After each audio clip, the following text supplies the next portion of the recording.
So they say solder won't fill a gap.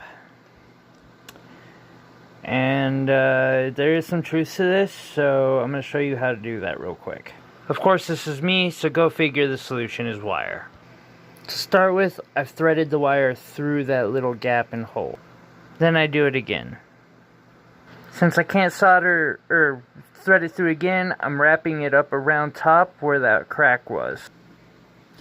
Next, flux liberally.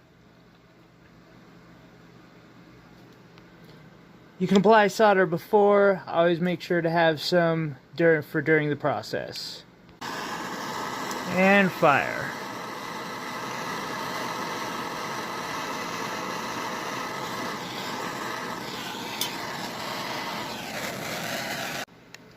And now both sides are joined adequately.